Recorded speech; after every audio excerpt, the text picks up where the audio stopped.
وسلم کے خلق کے متعلق ہے۔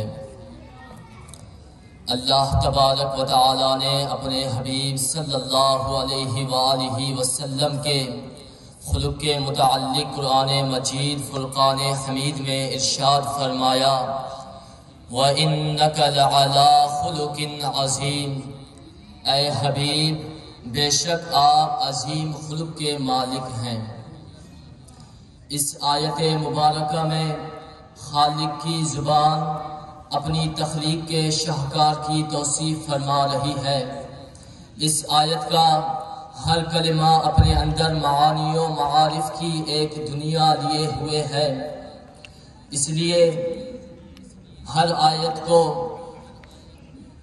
دقت نظر سے سمجھنا پڑے گا، شاید لطف خداوندی پردے کو سرکا دے اور شاہد معنی کی ایک جھلک نصیب ہو جائے۔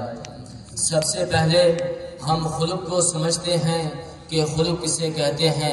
امام فخر الدین الرازی رقم دراز ہیں کہ الخلق ملکۃ نفسانیۃ یسہل علی المتصف بها الاتیان بالافعال الجمیلہ، یعنی خلق نفس کے اس ملکہ اور استعداد کو کہتے ہیں کہ جس میں بھی وہ ملکہ پایا جائے اس کے لیے افعال جمیلہ اور خصال حمیدہ پر عمل پیرا ہونا آسان اور سہل ہو جائے۔ پھر آگے فرماتے ہیں کسی اچھے اور خوبصورت فعل کا کرنا الگ چیز ہے، لیکن اس کو آسانی اور سہولت سے کرنا الگ چیز ہے۔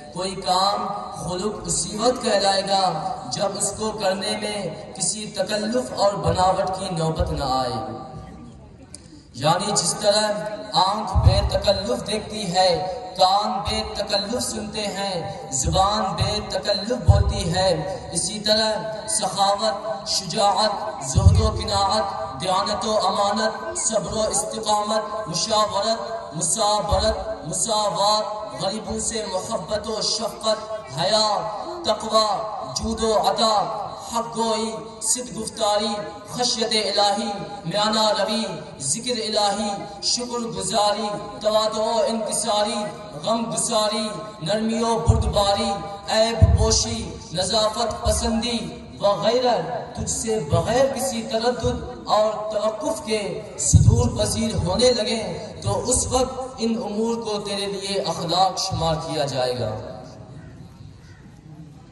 نمبر 2، ہم عظیم کو سمجھتے ہیں کہ عظیم کسے کہتے ہیں۔ عظیم کا معنی ہے بہت بڑا، اور علامہ آلوسی لکھتے ہیں العظیم الذی لا یدرک شأنہ احد من الخلق، یعنی مخلوق میں سے جس کی سرعت رفتار اور عزم بلند کو کوئی نہ پا سکے اسے عظیم کہتے ہیں۔ تو معلوم ہوا حضور صلی اللہ علیہ وآلہ وسلم خلق کے اس اعلیٰ مقام پر فائز ہیں کہ مخلوق میں سے کوئی چاہے جو بھی کر دے حضور کے شان کو پہنچ نہیں سکتا۔ نمبر 3، حرف الا کو سمجھتے ہیں کہ اللہ تبارک و تعالی نے یہاں پہ اس آیت مبارکہ میں حرف الا کیوں استعمال کیا۔ الا یہ استعلاء کے لیے آتا ہے، یعنی کسی پر حاوی ہونا، چھا جانا اور قابو پا لینے کے معنی میں استعمال ہوتا ہے۔ آیت اس طرح نہیں ہے ان لک خلق عظیما، بلکہ انک لعلی خلق عظیم۔ مقصد یہ ہے کہ افعال پسندیدہ اور افعال حمیدہ پر حضور صلی اللہ علیہ وآلہ وسلم کا قبضہ ہے، یہ سب زیر فرمان ہیں، یہ سب مرکب و سواری ہیں، اور حضور صلی اللہ علیہ وآلہ وسلم ان کے راکب و شہ سوار ہیں۔ اس لیے حضور صلی اللہ علیہ وآلہ وسلم کو ان امور کے لیے کسی تکلف اور بناوٹ کی ضرورت نہیں۔ اللہ تبارک و تعالی نے بھی حکم دیا کہ قل لا اسألکم علیہ اجرا وما انا من المتکلفین، اے حبیب آپ اعلان فرما دیں کہ میں تم لوگوں سے نہ کسی اجر کا مطالبہ کرتا ہوں اور نہ ہی میں تکلف اور بناوٹ کرنے والوں میں سے ہوں۔ اللہ تبارک و تعالی نے انک لعلی خلق عظیم کہہ کر بتا دیا کہ حضور کی ذات تمام کمالات کی جامع ہے، وہ کمالات جو پہلے نبیوں میں الگ الگ طور پر پائے جاتے تھے وہ تمام حضور کی ذات میں مجموعی طور پر پائے جاتے ہیں۔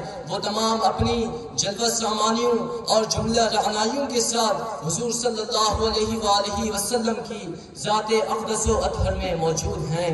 آدم کا خلق، شیس کی معرفت، نوح کا جوش تبلیغ، ابراہیم کا ولولہ توحید، اسماعیل کا ایثار، اسحاق کی رضا، صالح کی فصاحت، لوط کی حکمت، موسیٰ کا جلال، ہارون کا جمال، یعقوب کی تسلیم و رضا، داؤد کی آواز، ایوب کا صبر، یونس کی اطاعت، یوشع کا جہاد، دانیال کی محبت، الیاس کا وقار، یوسف کا حسن، یحییٰ کی پاکی، عیسیٰ کا زہد و تقوی، سلیمان کی سیاحت، ورفعنا لک ذکرک۔ جہاں کے سارے کمالات ایک تجھ میں ہیں، جہاں کے سارے کمالات ایک تجھ میں ہیں، تیرے کمالات کسی میں نہیں پر دو چار، تیرے کمالات کسی میں نہیں پر دو چار۔ اللہ تبارک و تعالیٰ سے دعا ہے کہ ہمیں حضور صلی اللہ علیہ وآلہ وسلم کے اخلاق کو اپنانے کی توفیق نصیب فرمائے، حضور صلی اللہ علیہ وآلہ وسلم کے تعلیمات پر عمل پیرا ہونے کی توفیق نصیب فرمائے، اور ہمیں اپنے شیخ مکرم مرشد مربی سے سچی محبت، اطاعت اور ان کی صحبت نصیب فرمائے۔ وآخر دعوانا ان الحمدللہ رب العالمین۔ سبحان اللہ، ماشاءاللہ۔ یہ تھے میرے مرشد کامل کے فاضل صاحب زادہ حضرت علامہ سائیں غلام صدیق البارگو مٹھا سائیں۔ ان کی شیریں زبان سے آپ بخوبی آپ کو علم ہو گیا ہوگا کہ یہ کس کے فرزند ہیں۔